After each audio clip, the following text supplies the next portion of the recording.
से कैसा अनुभव रहा आपको? क्या लगा कि यहाँ के लोगों की क्या समस्या है?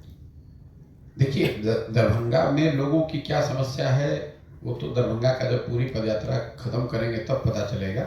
लेकिन बिहार की जो अभी तक जिन जिलों में मैं गया हूँ, वहाँ की जो समस्या है, दरभंगा की समस्या उससे बहुत अलग अभी तक नहीं दिखी है। सबसे बड़ी समस्या बिहार में पिछले 11-12 महीनों में ये समझ में आई कि वो बेरोजगारी और पलायन यहाँ का सबसे बड़ा मुद्दा है। अब आप कहिएगा कि ये तो पता ही है पहले से कि यहाँ बहुत बेरोजगारी पलायन है, इसके लिए पदयात्रा की क्या जरूरत है।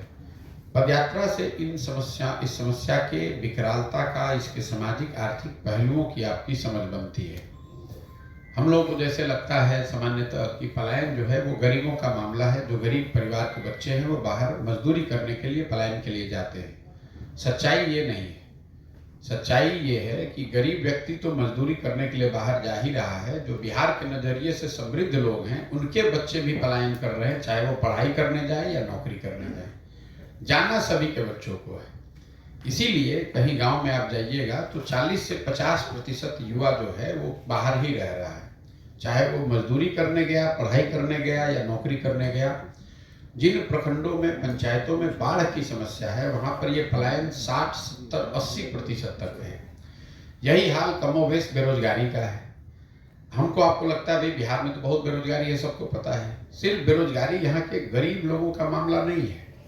जब हम 15 महीने से चल रहे हैं तो जो यहाँ के समृद्ध लोग हैं, जो बड़े किसान हैं, जो व्यवसायी हैं, वो भी अपने बच्चों के रोजगार के लिए उतना ही मारामारी कर रहे हैं, हाथ जोड़ने को तैयार हैं। जिसको 20-25 बीघा जमीन है वो भी आकर अपने बच्चे के 15,000, 20,000 रुपए के नौकरी के लिए भी हाथ जोड़ने को तैयार है। ये हालत है यहाँ बेरोजगारी पलायन का। दूसरी जो सबसे बड़ी समस्या यहाँ दिखी वो है शिक्षा व्यवस्था के ध्वस्त होने का। ये मैं जो समस्याएं आपको बता रहा हूँ ये वर्ग और जिला स्पेसिफिक नहीं है, ये सर्वस्पर्शी जो 3 समस्याएं दिखी, बेरोजगारी, पलायन, दूसरा शिक्षा व्यवस्था का ध्वस्त होना। बिहार में शिक्षा व्यवस्था बहुत अच्छी कभी नहीं थी।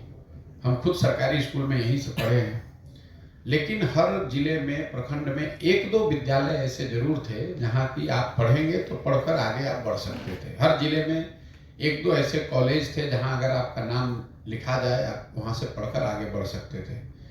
पिछले 30-32 साल के लालू नीतीश के राज में शिक्षा व्यवस्था जो है वो पूरी तरीके से ध्वस्त हो गई। जिस प्रखंड में हम लोग बैठे हैं यहाँ लिटरेसी का लेवल है 48%।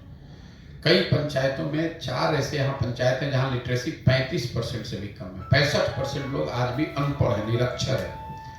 कई लोगों को लगता है कि शिक्षा व्यवस्था इसलिए खराब है कि शिक्षक अनुशासित नहीं है, शिक्षकों की गुणवत्ता नहीं है। कुछ लोग कहते हैं कि भैया खिचड़ी बट रहा है इसलिए पढ़ाई नहीं हो रही है।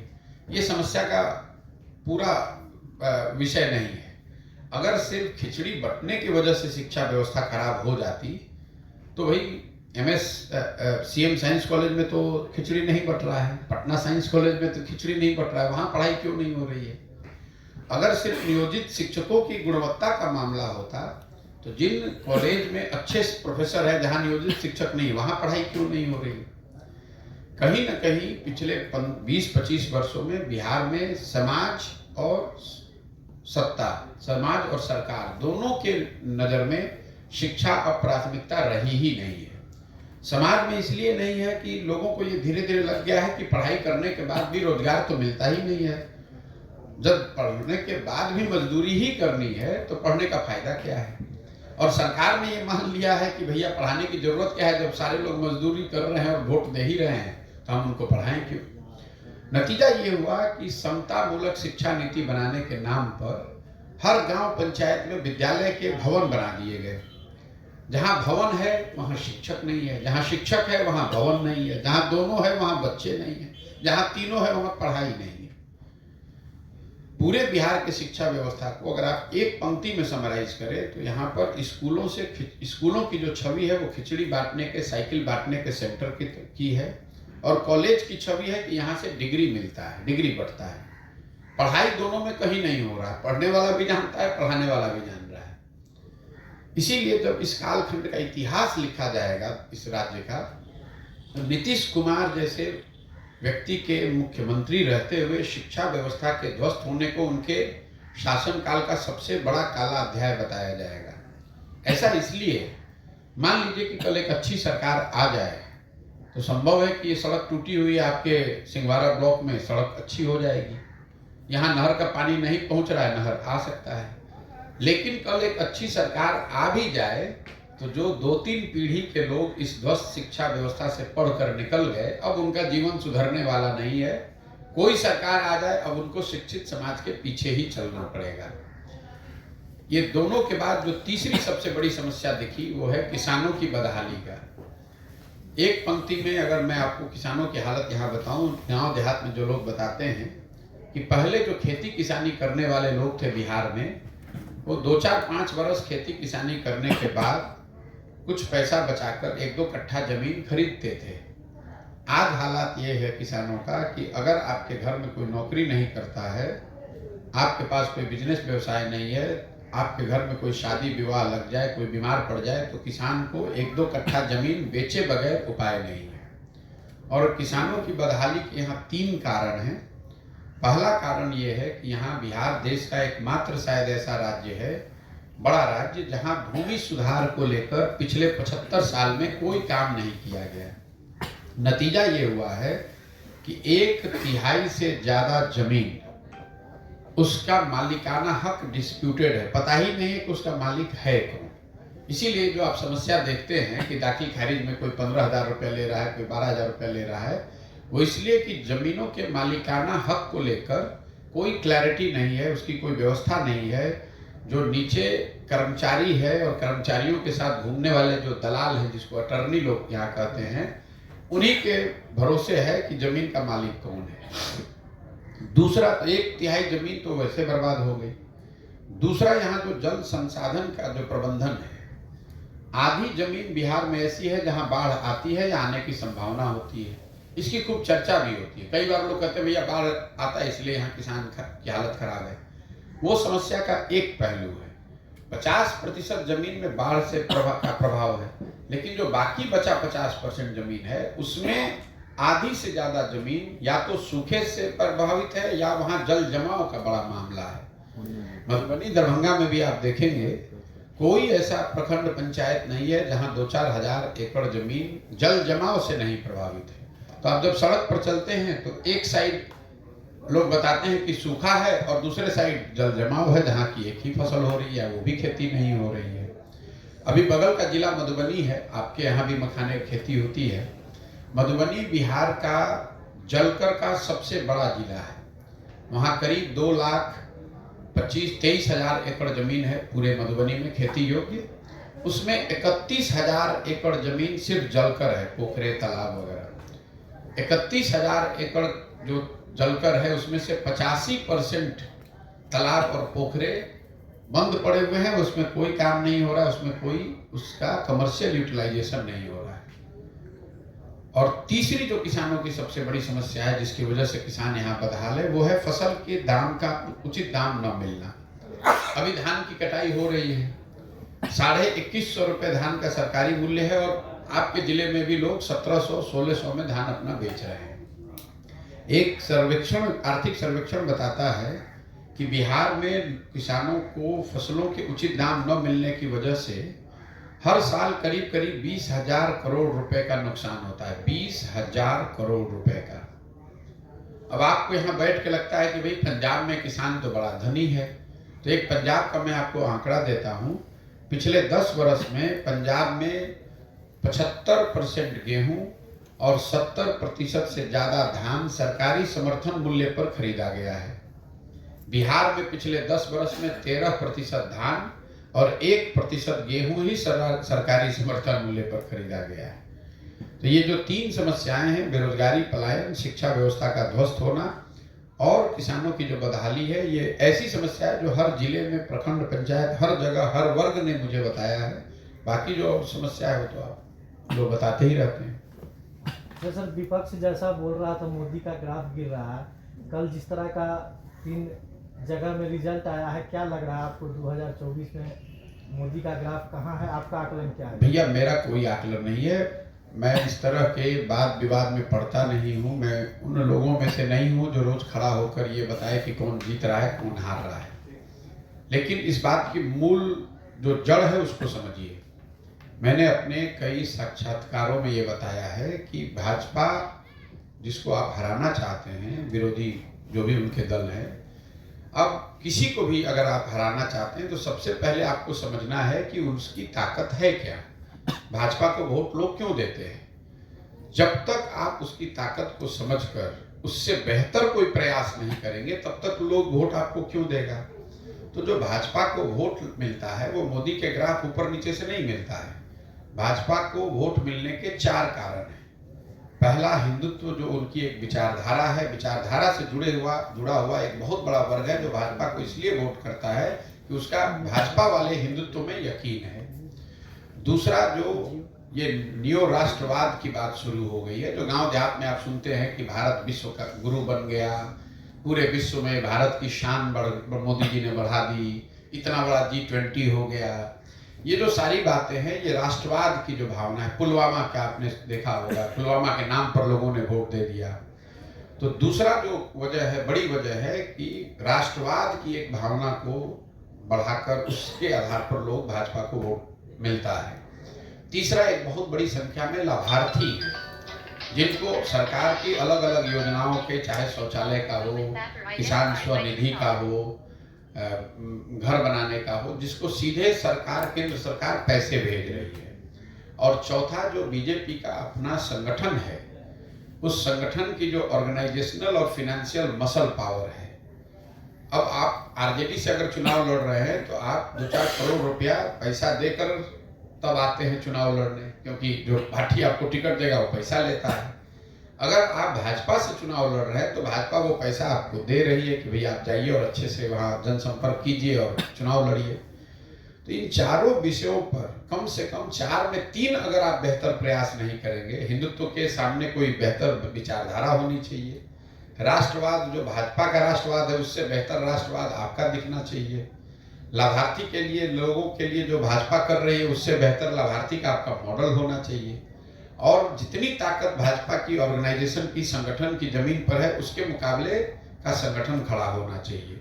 जब तक इन 4 में कम से कम 3 बातों पर आप बेहतर प्रयास नहीं करेंगे तो 10 में 7 बार 8 बार आपको हार का ही सामना करना पड़ेगा। 1-2 जगह जहां जीत हासिल हो भी जाती है उसका कोई बहुत असर नहीं है। कई लोगों को लग रहा है भाई कांग्रेस तेलंगाना जीत गई, कर्नाटक जीत गई। ये वोट कांग्रेस को नहीं मिला है, ये वोट वहां की सरकार के खिलाफ है।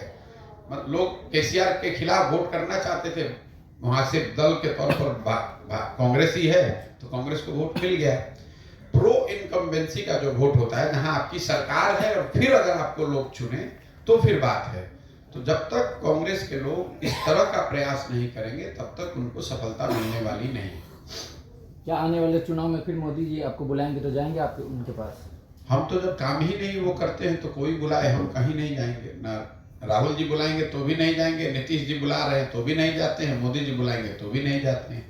क्योंकि मैंने अपना तय किया है जीवन में कि मैंने जिन दलों के साथ, पार्टियों के साथ काम कर लिया, 10 वर्ष किया, अब और लोगों की एक समझ है कि मैं जिन दलों को, नेताओं को सुझाव मैंने दिया, उनके साथ काम किया, वो लोग सब लोग चुनाव जीत गए। तो मैंने अपने लिए अब तय किया है कि भाई मुझे दल और नेता को सुझाव नहीं देना है, मुझे बिहार की जनता को सुझाव देना है। ये आपको लग रहा है कि पहले प्रशांत किशोर कुछ दूसरा काम करते थे, अब दूसरा करते हैं। हम वही काम कर रहे हैं जो पहले करते थे। पहले दलों को, नेताओं को सुझाव देते थे, उनकी मदद करते थे। अब हम वो काम बिहार की जनता के लिए कर रहे हैं। और मुझे इससे कोई मतलब नहीं है कि भाजपा जीत रही है, कि आरजेडी जीत रहा है, कि कांग्रेस जीत रहा है, कौन जीत रहा है, कौन हार रहा है, ये मेरा विषय नहीं है। मेरा विषय है कि बिहार की जनता जीतनी चाहिए, हमारी स्थिति सुधरनी चाहिए। मोदी जी जीत गए, 10 साल से जीते हुए हैं, तो उससे बिहार से पलायन तो नहीं रुक गया, उससे बिहार की बदहाली तो नहीं खत्म हो गई, बिहार के बच्चों का भला नहीं हुआ। उससे पहले यूपीए की सरकार थी, कांग्रेस की सरकार थी, उससे तो बिहार का कुछ भला नहीं हुआ। जब तक बिहार के लोग अपनी चिंता नहीं करेंगे, अपने बच्चों की चिंता नहीं करेंगे, तब तक मोदी जीते कि राहुल जीते, उससे कोई फर्क नहीं पड़ने वाला है। आपका और हमारा जीवन सुधरने वाला नहीं है। तमिलनाडु आज देश में सबसे अग्रणी राज्यों में है। तमिलनाडु में तो कभी भाजपा का, मोदी जी का शासन नहीं रहा है। तमिलनाडु में कांग्रेस आज 40, 50, 60 वर्ष से नहीं है, तो तमिलनाडु सबसे आगे का राज्य कैसे बन गया? जब देश आजाद हुआ तो तमिलनाडु और बिहार दोनों बराबर के राज्य थे। तमिलनाडु आगे इसलिए हो गया कि वहां के लोगों ने प्रयास किया, एक व्यवस्था बनाई, वहां आंदोलन हुआ, समाज द्रविड़ियन आंदोलन के नाम पर जगा, इकट्ठा हुआ, उन्होंने अपने बच्चों को पढ़ाई पर ध्यान दिया। सबसे पहले केरल, तमिलनाडु वो राज्य हैं जहां पर लोगों की साक्षरता दर को बढ़ाया गया। उसी का उनको फायदा आज मिल रहा है। वो उनके यहाँ फैक्ट्रियां लग रही हैं और आपके हमारे बच्चे यहाँ से जाकर वहां मजदूरी कर रहे हैं। मोदी जी या प्रशांत किशोर और राहुल गांधी से क्या हो जाएगा? जब तक समाज नहीं सुधरेगा तब तक ये बिहार की दशा सुधरने वाली नहीं है। और मेरी अपनी समझ ये है और इसीलिए हम उस दिशा में काम कर रहे हैं। सर, नीतीश कुमार की भूमिका को कैसे देख रहे हैं आप? आने वाले चुनाव में क्या उनका ग्राफ रहेगा, जनता में किस तरह का? आप बहुत देखना चाहते हैं। नीतीश कुमार की क्या भूमिका हुई? कोई भूमिका नहीं है। नीतीश कुमार की राजनीतिक जीवन का ये अंतिम दौर चल रहा है। कुछ महीने, चाहे वो लोकसभा चुनाव तक चल ले या लोकसभा के चुनाव के बाद कुछ और महीना चल लेगा। अब उनके लंबे राजनीतिक जीवन का पटाक्षेप होने का समय आ गया है। ये बिहार के पत्रकार और यहाँ पर राजनीति करने वाले लोग, चूंकि आपके वो मुख्यमंत्री हैं तो आपके लिए महत्वपूर्ण है, आप चर्चा करते रहते हैं। देश के राजनीतिक परिदृश्य में नीतीश कुमार की न कोई भूमिका है, न कोई महत्व है, न ऐसा है कि नीतीश कुमार के आने जाने लगने से कुछ स्थिति बदलने वाली है। आप बताइए, नीतीश कुमार जी अगर बंगाल में चले जाएं तो किसको जिता देंगे, किसको हरा देंगे? अरे उनका तो अपना ठिकाना बिहार में नहीं है। हमने आपने मोदी जी के ग्राफ के बारे में कहा, हमने अभी से 1 महीना पहले एक बात बताई, आपको दोहरा देता हूं। मैंने जीवन में सिर्फ एक बार चुनाव से पहले बंगाल में कहा कि भाजपा को यहाँ 100 सीट नहीं आएगा। जब पूरा देश कह रहा था कि भाजपा को 200 सीट आएगा, मैंने कहा कि भाजपा को 100 सीट नहीं आएगा, अगर आएगा तो हम संन्यास ले लेंगे। इतने विश्वास से मैंने कहा था। भाजपा को बंगाल में 77 सीट आया है। मैं इतने ही विश्वास से आपको ये कह सकता हूं कि आने वाले लोकसभा चुनाव में नीतीश कुमार की पार्टी जदयू को 5 सीट भी नहीं आएगा। अगर आएगा तो हम बिहार की पूरी जनता के सामने खड़े होकर माफी मांगने को तैयार हैं, गलत आकलन करने के लिए। नीतीश कुमार की क्या भूमिका है? नीतीश कुमार को वोट देने वाला कौन बचा है बिहार में आज? आप पत्रकारिता करते हैं, नीतीश कुमार की ना इमेज बची है, ना कोई उनका संगठन है, ना कोई नीचे प्रभाव है। जनता त्राही त्राही करी हुई है। 42 विधायक का नेता जोड़ तोड़ करके कभी भाजपा के साथ, कभी लालटेन के साथ कुर्सी पर बैठना एक बात है और वोट लेना अलग बात। सर, आपने जो मधुबनी में भी यात्रा पूरी की है, दरभंगा में प्रवेश किया है, यहाँ की जो मूल समस्या है किसानों की, हर साल बाढ़ आती है, जल जमाव रहता है, इसके निदान के लिए अब तक आपको क्या समझ में आया कि अब तक की जो सरकारें हैं जो इसके निदान के लिए काम नहीं की, जिन पे काम होना चाहिए? इसलिए नहीं किया। मैं आपको एक चीज बता दूं, बिहार, मैंने बताया कि जो जल संसाधन में कुप्रबंधन है, अभी आप ही के जिले के मंत्री हैं जो जल संसाधन विभाग के मंत्री हैं। आपने पत्रकार होने के नाते आपको एक जानकारी दे रहा हूं, आप इसको याद रखिएगा। बिहार में चाहे गठबंधन किसी का हो, सरकार किसी की बने, जल संसाधन विभाग जो है वो उसी के पास रहता है जिसका मुख्यमंत्री होता है। क्यों? क्योंकि ये चोरी करने का सबसे माकूल विभाग है। सड़क में भी चोरी हो रही है, भवन में भी चोरी हो रही है, दूसरी योजनाओं में भी चोरी हो रही है। लेकिन अगर सड़क में चोरी कीजिएगा तो कम से कम जनता को ये दिखेगा कि ये सड़क खराब बनी है। जल संसाधन विभाग ऐसा विभाग है जिसमें हर साल करोड़ों रुपए की चोरी होती है और उसको कागज पर लिख दिया जाता है कि बाढ़ आया, सब बह गया। उसका ना कोई जांच हो सकता है, ना आप उसको पकड़ सकते हैं, ना जनता को दिखता है। तो जल संसाधन विभाग बिहार में पैसा वसूली का सबसे बड़ा विभाग है। इसीलिए वो चाहे नीतीश कुमार हो कि लालू जी हो कि भाजपा, जो भी मुख्यमंत्री रहता है वो जल संसाधन विभाग नहीं छोड़ता है। तो जब जिस विभाग में को आपने लूट का, पैसा उगाही का अगर आप उसको केंद्र बना दीजिएगा तो स्वाभाविक तौर पर वो दिक्कत आएगी।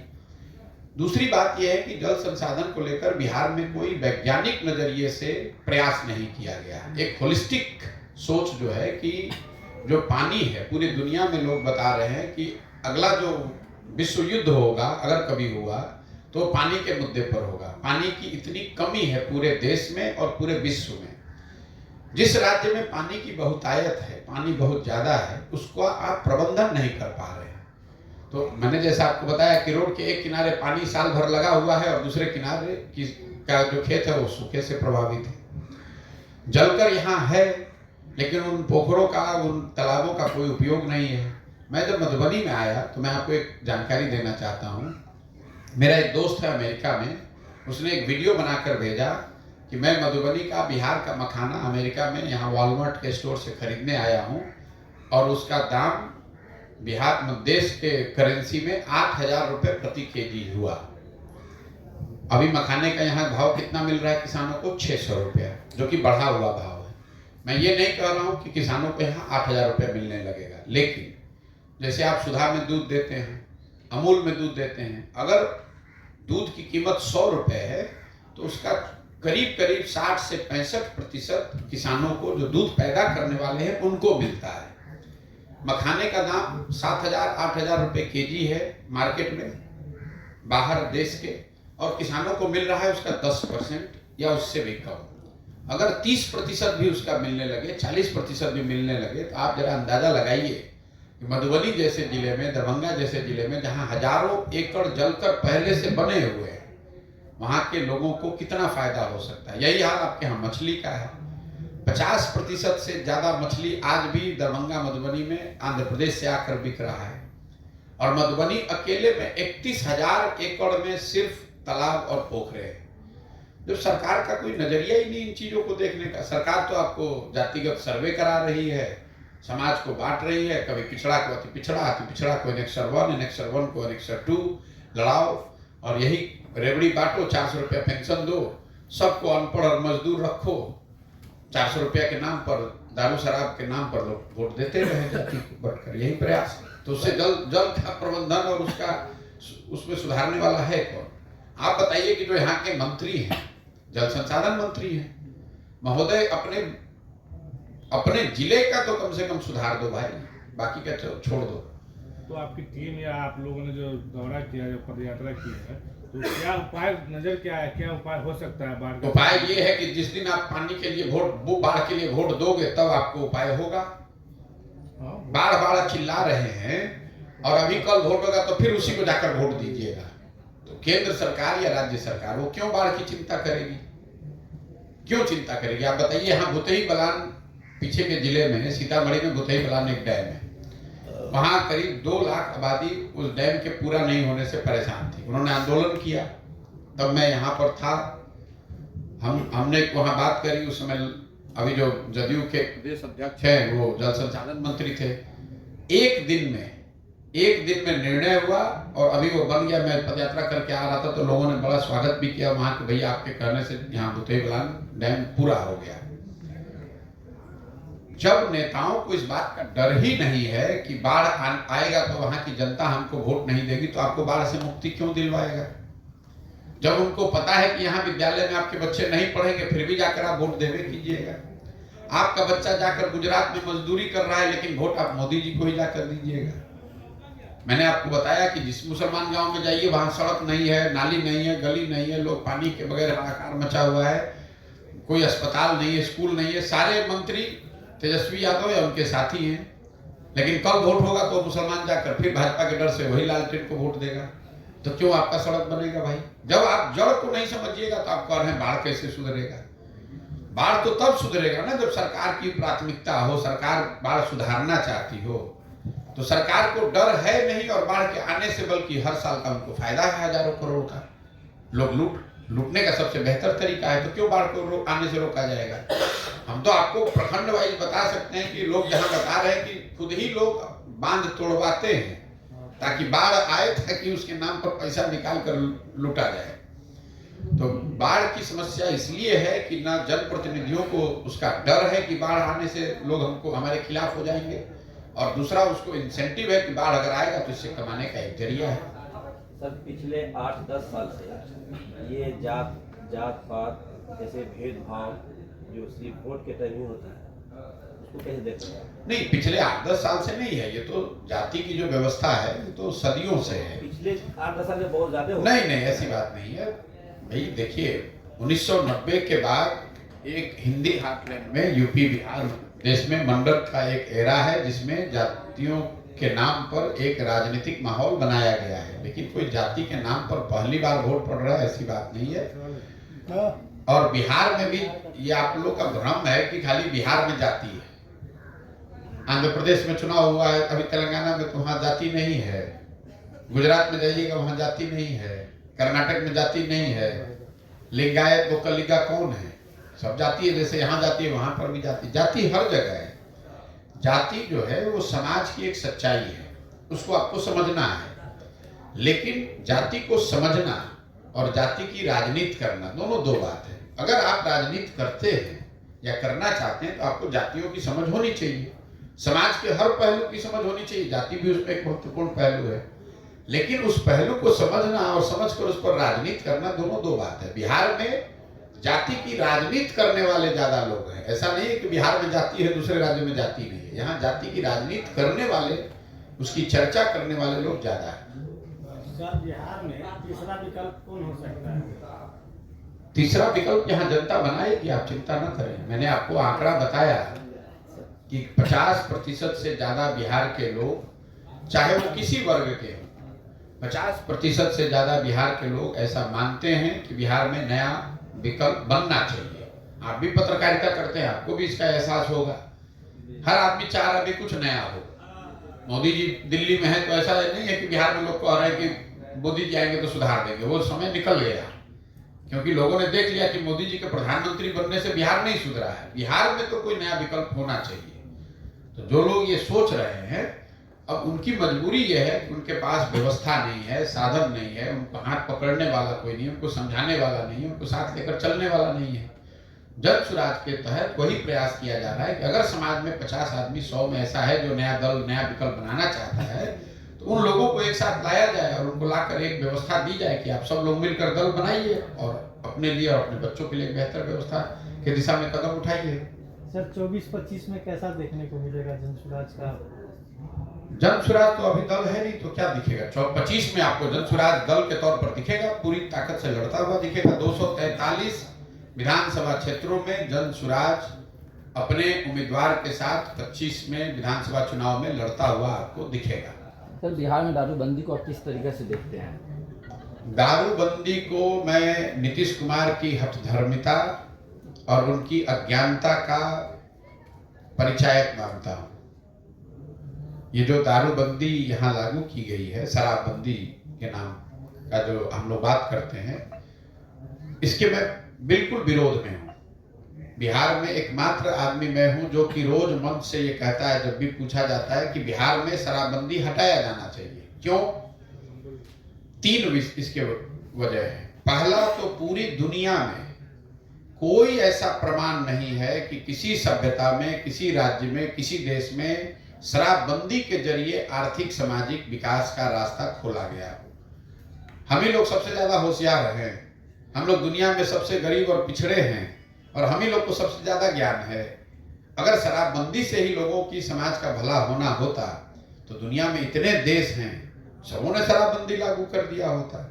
तो पहली बात है कि पूरी दुनिया में इसका कोई प्रमाण नहीं है कि शराबबंदी के जरिए आप सामाजिक आर्थिक विकास का रास्ता खोल सकते हैं। दूसरा, जो गांधी जी की बात है कि गांधी जी चाहते थे शराबबंदी लागू हो, ऐसा नीतीश कुमार या उनके साथी दावा करते हैं। बिल्कुल झूठ, सरासर झूठ। ये लोग मतलब बिना पढ़े लिखे अज्ञानी लोग। मैं रोज कैमरे पर चुनौती दे रहा हूं, आपको भी बोल दे रहा हूं, नीतीश कुमार या उनके जितने साथी हैं जो शराबबंदी के पक्ष में हैं गांधी के नाम पर, वो मुझे गांधी जी का वो पंक्ति दिखा दें जहां गांधी जी ने ये लिखा है कि शराबबंदी के लिए सरकार को कानून बनाना चाहिए। गांधी जी ने शराबबंदी की बात सामाजिक प्रयास के तौर पर कही है। गांधी जी ने ऐसी और कई बातें कही हैं। सर, गांधी जी ने कहा कि आपको शाकाहारी होना चाहिए। इसका मतलब ये नहीं है कि आप कानून बना दीजिएगा कि जो मांसाहारी है उसको जेल में डाल दिया जाएगा। फिर कहिएगा कि गांधी जी ने कहा था। गांधी जी ने कहा शराब पीना बुरी बात है, नहीं होना चाहिए और इसके लिए सामाजिक प्रयास होना चाहिए। सरकार को भी समाज के स्तर पर प्रयास करना चाहिए। नीतीश कुमार ने उसको अपने हिसाब से इंटरप्रेट कर लिया कि गांधी जी ने इनको करना है वोट के नाम पर, महिला का वोट लेना है और झूठ मूठ के गांधी जी के नाम पर ठेकरा फोड़ रहे हैं। तो गांधी जी ने ऐसा कहीं नहीं कहा है। और तीसरी बात कि अगर शराबबंदी आपको लागू करने की अगर बात एक बार को 1 मिनट को मान भी लें कि इसका कोई फायदा है, तो शराबबंदी लागू है कहाँ? शराबबंदी के नाम पर शराब के दुकान बंद हो गए, होम डिलीवरी चालू हो गया। इस गरीब राज्य का हर साल 15 से 20 हजार करोड़ रुपया का राजस्व का नुकसान हो रहा है, जो पैसा यहाँ के रोजगार और शिक्षा और बेहतर इंफ्रास्ट्रक्चर के लिए खर्च हो सकता था। और ये पैसा जा कहाँ रहा है? ये पैसा जा रहा है भ्रष्ट जो शराब माफिया है और जो अफसर हैं नीतीश कुमार के, उनके जेब में। हर गांव में 8, 10, 15, 20 बच्चे ऐसे हैं जो शराब के अवैध कारोबार में लग गए, उनसे क्राइम बढ़ा, कानून व्यवस्था बिगड़ी। कोई ऐसा गांव पंचायत नहीं है जहां आज गांजा स्मैक का धंधा नहीं हो रहा। नेपाल से बॉर्डर पे, अभी मैं कल यहाँ के एक बड़े कस्टम अधिकारी से बात कर रहा था, वो बता रहे थे कि नेपाल से आने वाला जो नारकोटिक्स है उसमें कई 100 गुना का इजाफा पिछले 5-6 वर्षों में हो गया है। तो आपका, और अंत में आपने इसको किया महिलाओं के लिए, तो सबसे ज्यादा प्रताड़ित भी तो महिलाएं ही हैं। शराबबंदी जब से लागू किया गया तब से लेकर अभी तक करीब 6,37,000 के आसपास, मतलब 6.5 लाख लोगों पर शराबबंदी कानून के तहत केस किया गया है। उसमें करीब 1.25 लाख लोग ऐसे हैं जो आज भी जेल और अदालतों का चक्कर काट रहे हैं। जो लोग पकड़ा गया वो ज्यादातर गरीब और वंचित समाज के लोग हैं। एक बार आपको पकड़ लिया तो आपके घर की महिला थाने में वकील के हाथ अदालत में चक्कर लगा रही है, जो उसके पास 2-4 रुपया था वो भी बेच बाच के केस में चला गया। तो भाई, ना इसका दुनिया में कोई प्रमाण है, ना हम लोग के आइडियल गांधी जी ने इसके पक्ष की कोई बात कही, ऐसी कोई बात कही है, ना आप इसको जमीन पर लागू कर पा रहे हैं। और यहाँ के युवाओं का, समाज का, राज्य का इतना बड़ा नुकसान हो रहा है, तो किस नजरिए से शराबबंदी लागू होना चाहिए? कोई एक इसके पक्ष की बात बता दीजिए। सरकार कहती है कि इससे डोमेस्टिक वायलेंस कम हो गया। नीतीश कुमार जैसा आदमी कुछ भी आंकड़ा दे देता। बिहार में तो मुसीबत ये है कि यहाँ अनपढ़ को ही हम लोग सबसे बढ़िया होशियार मानते हैं। जो नेता है शर्ट के ऊपर गंजी पहन ले, उसको आप और हम कहते हैं यही जमीनी नेता बढ़िया है। नीतीश कुमार ऐसा आदमी विधानसभा में खड़ा होकर कहता है कि इससे डोमेस्टिक वायलेंस कम हो गया। ये नहीं बताता कि ये किसने अध्ययन किया है कि डोमेस्टिक वायलेंस कम हो गया। आंकड़ा जारी कीजिए, हम लोग भी देखना चाहते हैं। किस संस्थान ने ये सर्वे किया, किसने ये बताया कि डोमेस्टिक वायलेंस कम हो गया? महिलाओं के एम्पावरमेंट के जितने इंडिकेटर्स हैं वो जारी करके बताइए कि शराबबंदी से महिलाओं का एम्पावरमेंट बढ़ गया यहाँ। तो फर्जी बात करने वाले लोग हैं। ठीक है भैया, बहुत बहुत धन्यवाद।